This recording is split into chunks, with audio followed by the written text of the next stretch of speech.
Assalamualaikum warahmatullahi wabarakatuh. Balik lagi bersama gua Muhammad Haikal Fauzi dan inilah podcast Rohis SMA Negeri 34 Jakarta.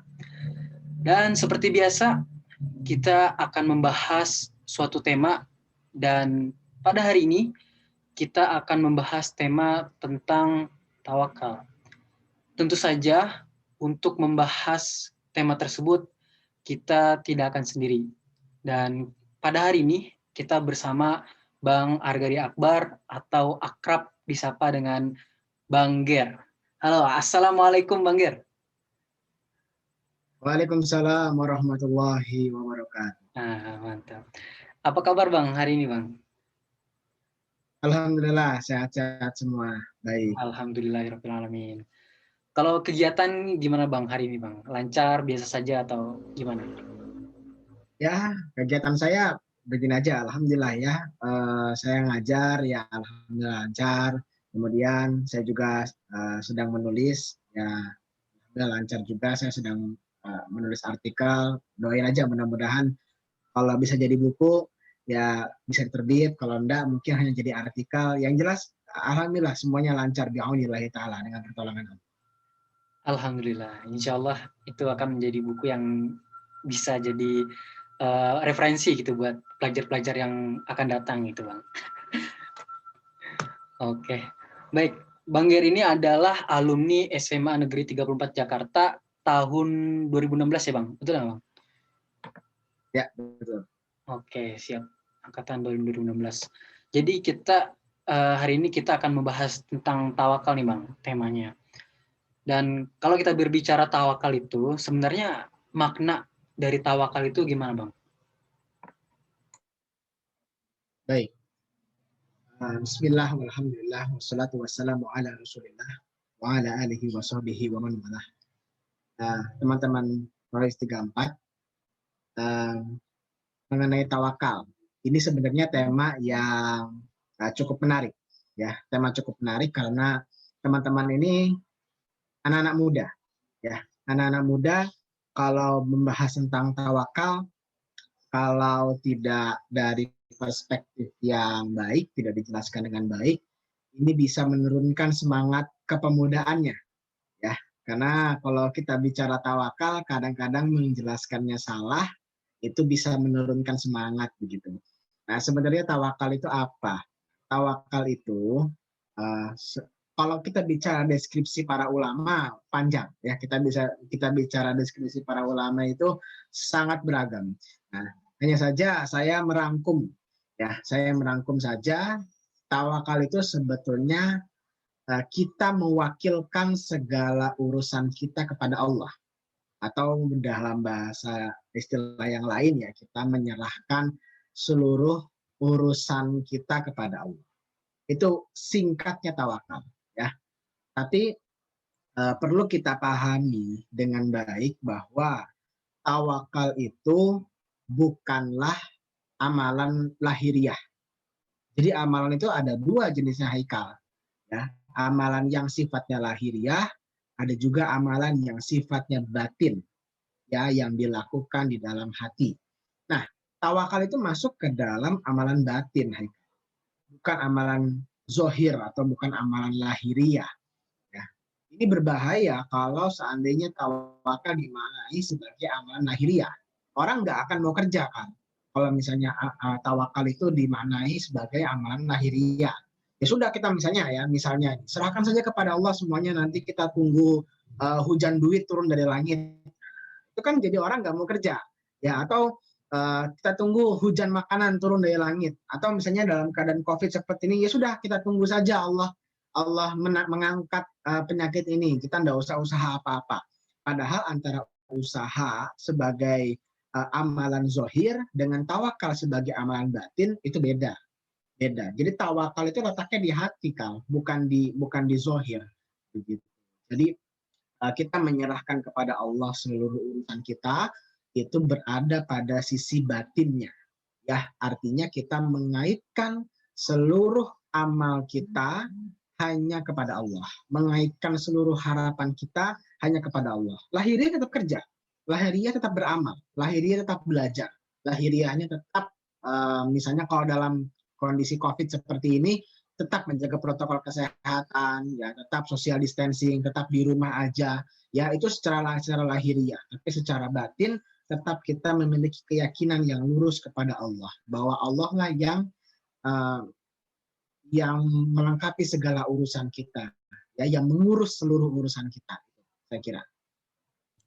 Oke, berarti tawakal itu memang adanya tuh di dalam hati nggak? Kalau misalkan jadi yang lahiriah itu bakal nanti konsekuensinya jadi kurang bagus gitu ya Bang kira-kira. Iya. Kalau kita berbicara tawakal itu kan atau tawakal itu kan biasanya kan ada, bukan biasanya sih, ada perintah agar kita tuh bertawakal kepada Allah gitu. Sebenarnya keistimewaan atau hikmah jika kita bertawakal gitu, itu gimana Bang keistimewaannya Bang? Dalam Al-Quran, surat Ali Imran ayat 159, potongan ayatnya ini sering dikutip juga kalau orang ceramah ya. Jadi ini ayatnya panjang sebetulnya, cuman saya potong sebagian tawakalnya saja ya. Jadi dalam Al-Quran surat Ali Imran ayat 159 Allah Subhanahu wa taala berfirman, "Fa idza azamta fatawakkal 'ala Allah." Kalau kamu berazam, kalau kamu sudah berazam, bertekad, maka bertawakallah kepada Allah. Lanjutan ayatnya, itu adalah balasan bagi orang yang bertawakal, yaitu innallaha yuhibbul mutawakkilin, yaitu Allah mencintai orang-orang yang bertawakal. Innallaha yuhibbul mutawakkilin. Ya, jadi cinta Allah kepada orang itu sudah tidak bisa lagi dinilai. Kalau Allah sudah cinta kepada hambanya, itu udah nggak bisa dinilai. Bahkan dalam sebuah hadis pernah secara naratif Rasulullah menceritakan apabila Allah Subhanahu wa taala telah mencintai seorang hamba, maka Allah akan menyebut nama hamba itu kepada malaikat Jibril. Wahai Jibril, ketahuilah sesungguhnya aku mencintai hamba ini. Kemudian Jibril juga akan mengatakan itu kepada seluruh malaikat. Wahai para malaikat, sesungguhnya aku mencintai orang ini. Maka orang yang dicintai oleh Allah itu terkenal di antara para malaikat. Ya, dan ini adalah nilai yang nggak bisa dibandingkan dengan apapun di dunia ini, bahkan di akhirat sekalipun. Ya, jadi nggak ada yang bisa menilai cintanya Allah kepada hambanya, sangat luar biasa. Maka salah satu cara supaya kita bisa dicintai Allah dan supaya kita bisa mendapatkan ridha Allah yaitu dengan bertawakal kepada Allah.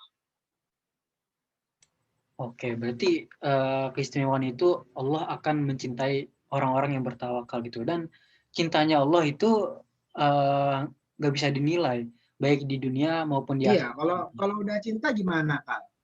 Iya, Kalau misalnya kamu nih, misalnya saya kasih contoh, kamu saja, misalnya mencintai siapa si A lah katakanlah sebutkannya. Kalau misalnya sudah cinta itu apa yang mau dikasih? Semua dikasih, iya, betul. semua dikasih, bahkan tidak minta pun dikasih, ya kan? Nah, beda sama orangnya kalau belum cinta biasanya minta-minta, minta pun belum tentu dikasih. Tapi kalau sudah cinta bagaimana? Tidak minta pun dikasih. Nah, jadi kalau mau Haikal itu, ya, kalau mau tidak minta ke Allah tapi Allah sudah kasih, jadilah orang yang dicintai Allah. Gitu. Maka luar biasa sekali tawakal ini, luar biasa. Luar biasa. Oke, kita ini kan terkhusus saya gitu Bang ya. Saya itu kan seorang pelajar gitu, dan mungkin Abang juga sekarang masih pelajar atau mungkin udah udah lebih dari pelajar itu Bang.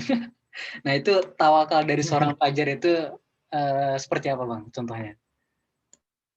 Ya, sebetulnya mazal taliban. Saya ini pelajar seterusnya, ya. Setiap kita ini pelajar seterusnya. Ini harus paham loh ini. Anak 34 itu harus paham loh. Kita itu sebenarnya insan pembelajar semuanya. Ya, tidak ada yang pernah selesai belajar. Sudah dokter, profesor pun masih belajar. Apalagi saya jadi guru. Ya, tentu sehari-hari bertemu dengan orang-orang yang belajar. Ketika ada seseorang mengajar, maka sejatinya ada dua orang yang sedang belajar. gurunya dan muridnya. Kemudian bagaimana tawakalnya? Tawakalnya orang yang sedang belajar. Begini, pertama kita harus paham dulu bahwa hakikatnya seluruh ilmu itu datang dari Allah. Ilmunya datang dari Allah. Ya. Kemudian wasilah mendapatkan ilmu itu kan dari guru. Guru itu hamba Allah. Kita yang belajar hamba Allah. Kalau kita sadar semuanya itu milik Allah, ya, apalagi yang perlu kita khawatirkan? Lawang Allah yang punya semua kok. Ya, Allah Maha Kaya, Allah yang memiliki semuanya, Allah yang memiliki ilmunya, Allah yang punya wasilahnya, dan Allah pula yang melimpahkan ilmunya kepada kita. Nah, itu harus dipahami betul oleh seorang pelajar, gitu. Makanya Imam Syafi'i, ya, Imam Syafi'i itu beliau pernah mengadu kepada gurunya, namanya Imam Waqi', ya. Beliau mengadu, sebenarnya ada syairnya. Ini saya bacakan saja ya, mudah-mudahan tepat. Ya, syakautu ila Waqi' an su'i hifdzi. Aku mengadu kepada Imam Waqi' tentang hafalanku yang kurang, hafalanku yang jelek. Kata Imam Syafi'i, ini Imam Syafi'i yang ngomong, ya. Kata Imam Syafi'i, hafalanku jelek, wahai Imam Waqi'. Kemudian oleh Imam Waqi' diminta, ya, disuruh untuk membersihkan hatinya, ya, membersihkan hati Imam Syafi'i. Jadi Imam Syafi'i diminta untuk tidak melakukan maksiat, diminta untuk tidak melakukan dosa-dosa. Kenapa?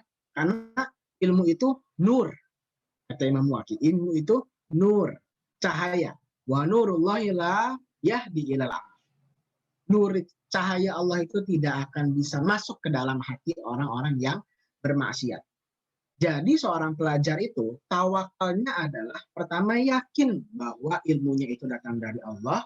Yang kedua adalah selain dia yakin ilmu datang dari Allah, dia juga mesti membersihkan hatinya dari segala dosa dan maksiat. Kalau hatinya bersih, maka hati itu akan menuntun dia kepada akal yang jernih.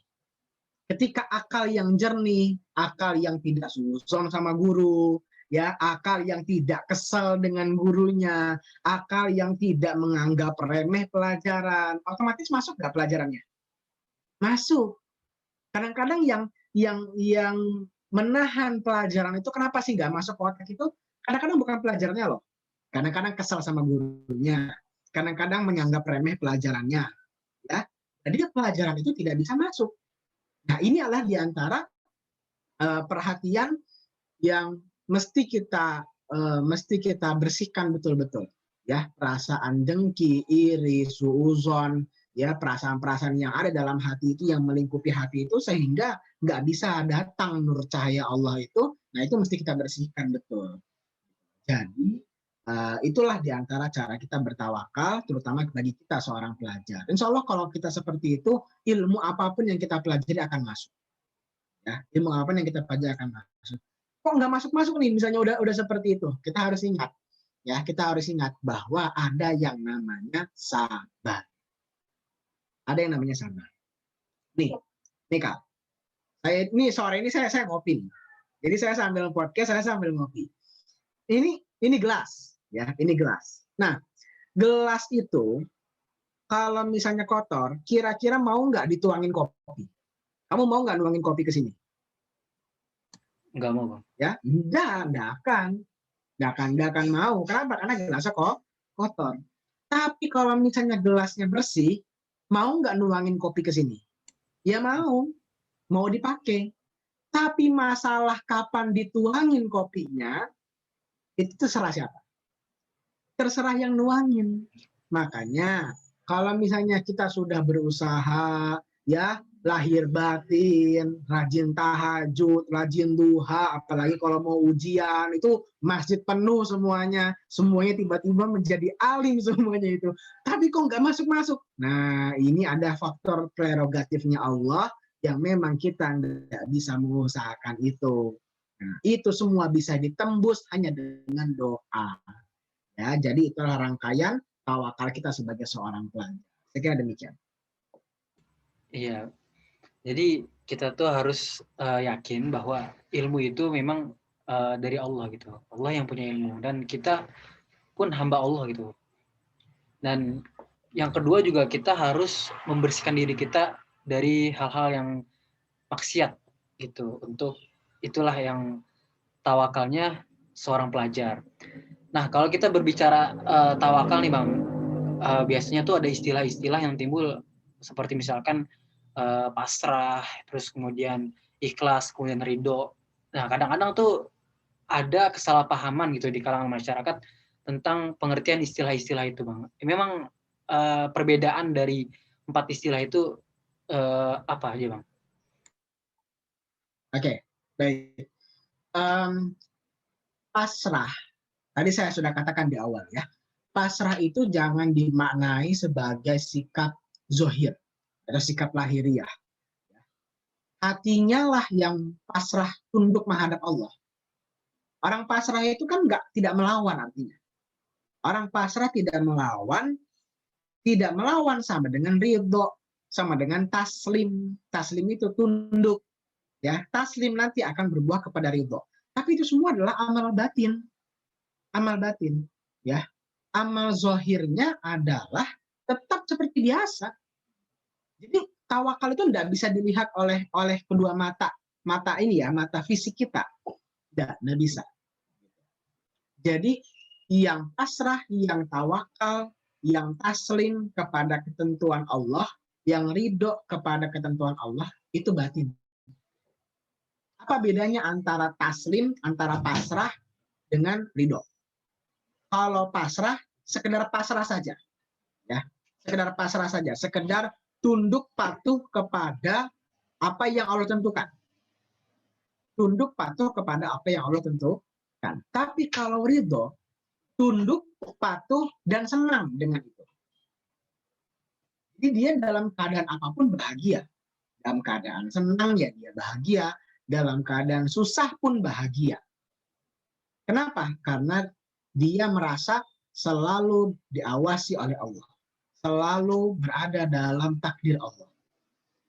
Ya, itu sulit.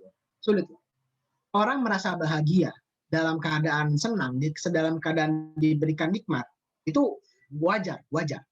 Tapi kalau dalam keadaan sulit kemudian dia masih merasa bahagia, dalam keadaan sulit masih merasa ia diperhatikan oleh Allah, kemudian dia ridho atas itu, ya, dia senang dengan itu. Kalau bahasa para sufi itu taladzuz, ya, taladzuz. Dia merasakan kelezatan dari perilaku dari kepasrahan dia kepada Allah. Nah, itulah namanya ridho. Itu namanya ridho. Jadi kalau sekedar taslim saja, Anda bisa pasrah di bawah tekanan. Haikal bisa pasrah di bawah tekanan. Tapi kalau ridho itu sudah pasrah, sudah taslim, tapi tidak merasa tertekan. Itu perbedaannya. Ya. Lalu mana yang paling baik? Yang paling baik pasti ridho. Tapi kalau ridho ini nggak bisa kita serta-merta langsung menuju ke sana. Nggak bisa. Ya, Anda mesti latihan dulu, latihan taslim, latihan pasrah, latihan sabar, latihan menggantungkan harapan hanya kepada Allah, latihan tidak menggantungkan harapan kepada manusia. Sebab kalau menggantungkan harapan kepada manusia, banyak kecewanya, Haikal. Banyak kecewanya, ya. Jadi kenapa sih seseorang itu bisa kecewaan, ya, bisa sedih, bisa kecewa? Karena dia menggantungkan harapannya kepada manusia. Atau bercabang, ya, yang satu menggantungkan kepada Allah, satu menggantungkan kepada manusia. Sebetulnya kalau kita mau benar-benar lurus menghadap Allah, sudah selesai. Jangan lagi bergantung kepada manusia. Kalau secara lahiriah amal, secara zohir, tetap kita misalnya bekerja dengan manusia, ya, masa bekerja sama jin, serem kalau gitu, bekerja sama manusia, belajar, tetap kita belajar sebagaimana biasanya, diskusi dengan guru atau ikut di tempat les dan lain sebagainya. Itu kan masalah muamalah biasa. Tapi masalah hati tetap kita enggak ngasih harapan kepada manusia, tidak menaruh harapan kepada manusia. Kalau kita menaruh harapan kepada manusia, siap-siap kita kecewa, Haikal. Ya, Makanya kita mesti belajar, ya. Disinilah letaknya pembelajar seumur hidup menurut Islam itu. Karena mau saya, mau kamu, ya walaupun usia kita mungkin berbeda, ya saya mungkin lebih tua, kamu lebih muda, itu nggak bisa dikejar. Kamu nggak bisa ngejar usia saya, nggak bisa. Kecuali kalau saya mati, baru kamu bisa ngejar usia saya. Masalah usia kita nggak bisa kejar. Tapi masalah kebersihan hati, kejernihan hati, kamu bisa lebih tinggi daripada saya. Nggak ada yang tahu, nggak ada yang tahu. Tapi kita sama-sama belajar. Ya kita belajar dari mulai sabar, saya mulai pasrah, ya dari mulai taslim, ya dari mulai menggantungkan harapan hanya kepada Allah, baru kita bisa sampai kepada ridho. Jadi ridho itu ada di tingkat yang paling atas. Ya kalau langsung bypass, ya langsung ingin merasa bahagia tanpa ada pendahuluannya dulu, langsung ingin merasa saya ini sudah ridho kepada ketentuan Allah tanpa mau belajar pendahuluannya dulu, pasti nanti dikasih ujian yang paling sulit. Ya seperti Haikal saja, kalau Haikal sekarang SMA, ya kemudian kamu mau langsung S2, dikasih ujiannya setara S2. Betul nggak? Itu logikanya. Dikasih ujian setara S2, setara S3, setara magister, setara doktor. Ya pelan-pelan, pelan-pelan. Ya, pelan-pelan. Jadi dalam hal upaya tawakal ini kan dalam salah satu upaya membersihkan hati. Ya, orang yang berjalan membersihkan hati itu sama dengan orang yang berjihad di jalan Allah. Karena pelan-pelan, sabar, penuh tantangan, penuh rintangan, berat. Kalaupun mati, dia dianggap sebagai syahid. Tapi syahid akhirat, bukan syahid dunia. Ya. Syahid akhirat. Kenapa? Karena dia dalam keadaan mujahadah, dalam keadaan berjihad di jalan Allah. Ya. Walladzina jahadu fina lanahdiyalahum subulana. Orang-orang yang berjihad di jalan kami, maka kami akan tunjukkan kepada dia subulana. Subul itu jamak dari sabil. Kalau sabil itu jalan, kalau subul banyak jalan. Ya tawakal itu salah satu di antara upaya mujahadah tadi. Ya, upaya membersihkan hati tadi. Ya, membersihkan hati dari segala ketergantungan kepada manusia, membersihkan hati dari segala kekecewaan kepada manusia, dan kita benar-benar menggantungkan seluruh urusan kita, harapan kita hanya kepada Allah. Allah kira demikian. Nah, kalau misalkan kita sedikit flashback, Bang, pada zaman Rasulullah. Rasulullah itu sering nggak menasihati sahabat-sahabatnya, mungkin pada momen tertentu gitu. Sahabat kan juga manusia gitu, ada kalanya mereka juga salah gitu. Dan Rasulullah pernah nggak mengingatkan bahwa kita tuh harus tawakal gitu. Ketika mungkin sahabat sedang dalam keraguan gitu, nah itu pernah nggak Bang Rasulullah menasihati sahabat-sahabat gitu? Oke, saya mau tarik lebih jauh, Haikal. Saya mau tarik lebih jauh, ya, yaitu kepada masa Nabi Ibrahim. Kan ini luar biasa ceritanya, luar biasa. Ini dalam Sahih Bukhari. Ya, dalam Sahih Bukhari, Nabi Ibrahim pada saat itu hendak dilempar ke api yang dibuat oleh Raja Namrud. Ini salah satu alasan kenapa Nabi Ibrahim itu disebut sebagai bapak tauhid. Karena tauhidnya luar biasa, tawakalnya luar biasa. Jadi begini, nah, Ibrahim atau Nabi Ibrahim pada saat itu, Nabi Ibrahim ketika masih muda, ya kan? Tahu mungkin ceritanya ya, kalau waktu dia menghancurkan berhala segala macam, kemudian kan akhirnya dia ditaruh di ketapel, mau dilempar ke dalam api. Nah, kamu harus tahu, api itu yang mau membakar Nabi Ibrahim itu sangat besar, ya. Bahkan dalam riwayat itu dikatakan api itu tidak padam selama 40 hari 40 malam. Coba kamu bayangkan, api mana yang sekarang ada yang tidak padam 40 hari 40 malam? Sebesar apa api itu? Besar sekali. Dan manusia kalau secara akal logika pikiran dilempar ke situ, mati enggak? Bukan mati lagi, enggak ada sisanya. Bayangkan, besar sekali. Ya. Pada saat Nabi Ibrahim itu ditaruh di ketapel, ya, ketapel raksasa, atau kalau sebutan istilahnya manjanik. Manjanik itu ketapel yang seperti ini, kemudian targetnya ditaruh begitu. Ketika ditaruh di situ, ya, Nabi Ibrahim diikat di situ. Semua mau membantu Ibrahim, semuanya. Ya, yang pertama tanah itu ngadu ke Allah. Wahai Allah, kalau engkau mengizinkan, aku itu akan menggetarkan bumi ini sampai lenyap itu semua kaum Raja Namrud itu. Gak berhenti sampai situ. Angin pun sama. Ya Allah, kalau engkau menghendaki, aku bisa mendatangkan angin yang sangat besar, yang api itu bisa padam. Kemudian air itu nggak mau kalah juga, karena air itu adalah lawannya api.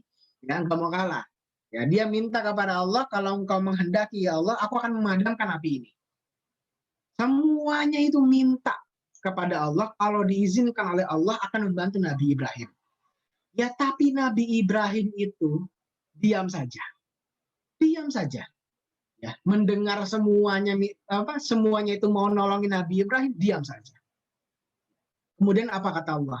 Dalam narasi hadis itu, apa kata Allah? Lah itu lihat Ibrahim itu. Dia saja yang mau dilempar ke api itu yang diam. Kamu yang repot. Ya Allah. Nabi Ibrahim itu diam, nggak minta apa-apa. Nggak minta apa-apa. Terakhir malaikat Jibril yang datang kepada Nabi Ibrahim.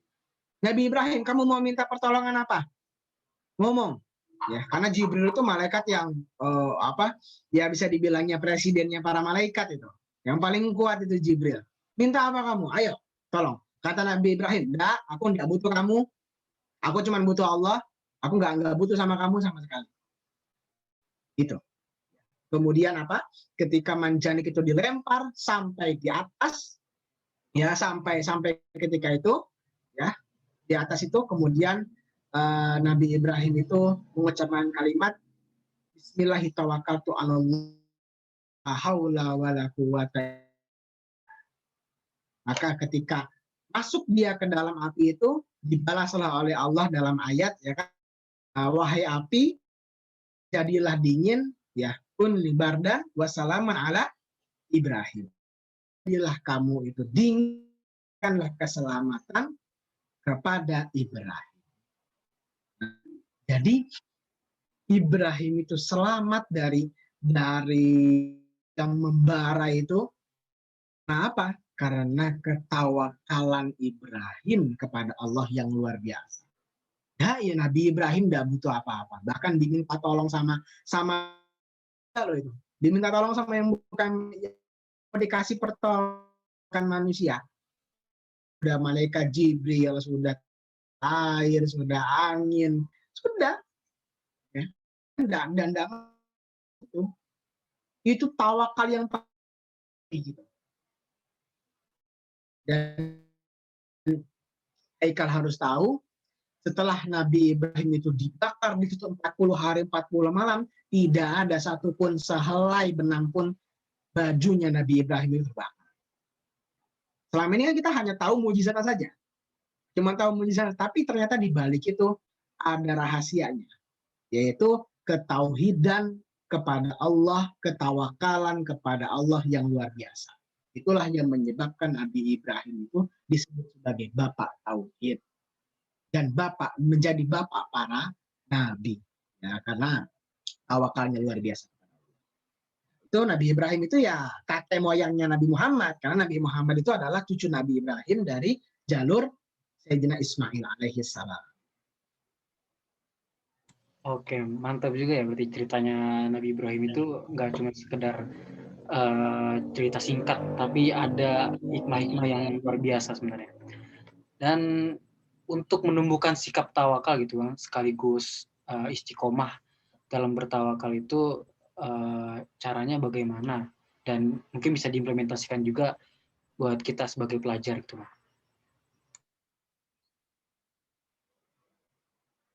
Baik, cara bertawakal, latihan bertawakal. Ya. Begini, kita kan pasti punya urusan. Semua kita pasti punya urusan lah. Pasti punya target, pasti punya capaian yang ingin kita raih, prestasi yang kita raih. Nah, belajar untuk mengkondisikan lahir batin. Dari segi lahir, segi lahiriah, kita harus maksimal. Harus itkon kalau bahasa Rasulullah itu.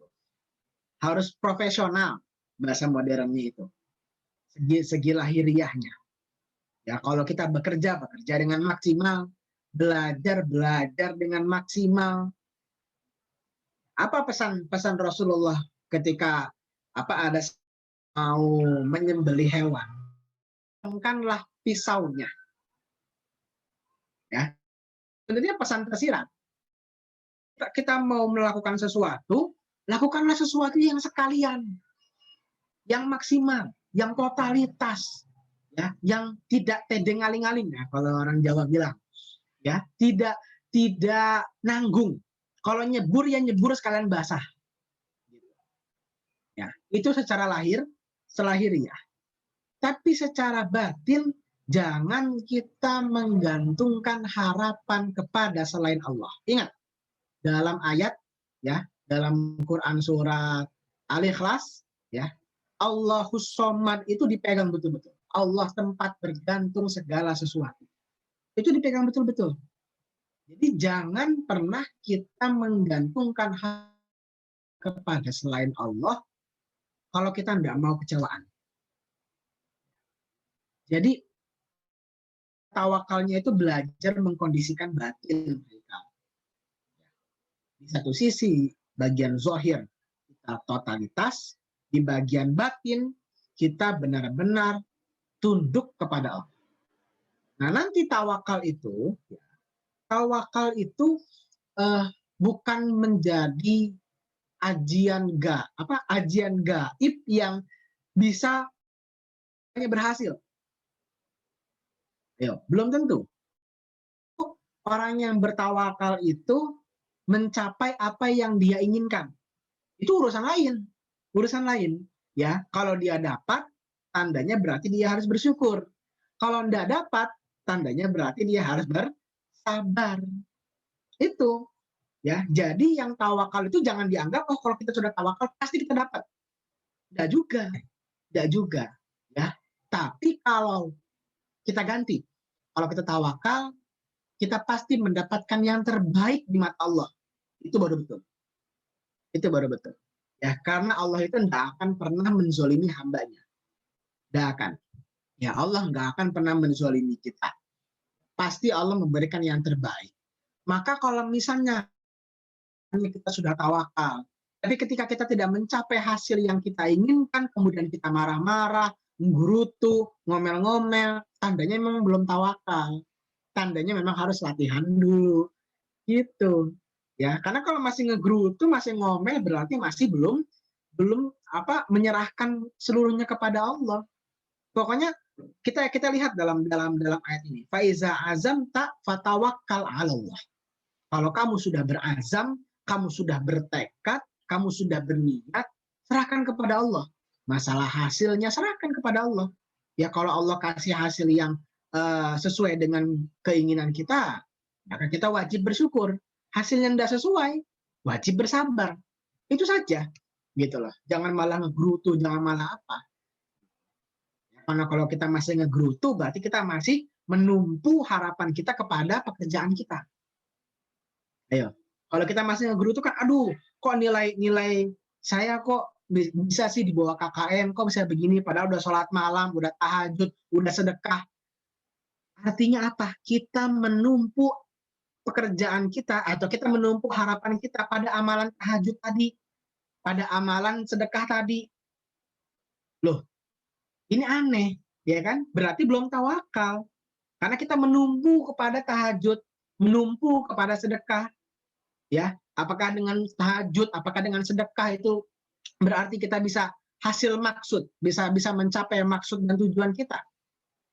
Nah, itu yang membuat orang menggerutu, itu yang membuat orang capek, itu yang membuat orang merasa aduh udah ngapain sih tawakal segala, udahlah kita kerjain aja gitu.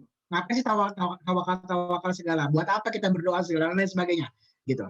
Itu yang membuat orang itu gampang putus asa karena bertumpu kepada hal yang lain selain dari Allah.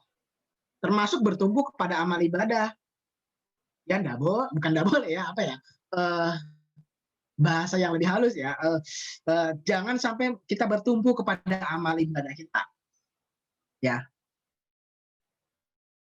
kalau sudah tahajud, sudah sedekah, ya, kemudian kita tidak mendapatkan apa yang kita inginkan, kita kecewa. Itu namanya bertumpu pada amal ibadah. Amal ibadah itu bukan tempat tumpuan. Tempat tumpuan kita hanyalah kepada Allah yang kita ibadahi. Kalau kita benar-benar mau lurus ibadah niat karena Allah. Lillahi ta'ala itu yaitu maksudnya Haikal. Itu yang maksud lillahi ta'ala. Coba lillahi ta'ala itu susah apa enggak? Susah apa enggak menurut Haikal? Gampang-gampang, susah-susah gampang. Ya. Nah, gitu. Jadi apa zaman sekarang kan katanya lillahi ta'ala, lillahi ta'ala, lillahi ta'ala. Wah, memang lillahi ta'ala itu gampang apa? Enggak. Lillahi ta'ala itu perlu latihan, perlu latihan. Ya, makanya kita itu perlu namanya mujahadah, perlu namanya latihan diri, melatih diri sabar, melatih diri tawakal, melatih diri ikhlas, pasrah kepada Allah yang semuanya itu amalan-amalan batin. Ya, saya kira demikian.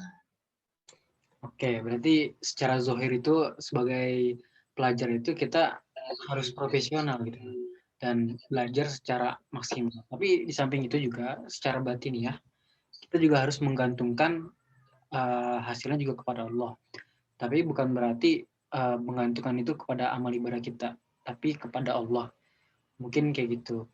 Dan oke, baik Bang Gir, mungkin itu dulu diskusi kita pada hari ini. Terima kasih atas kesempatan dan waktunya.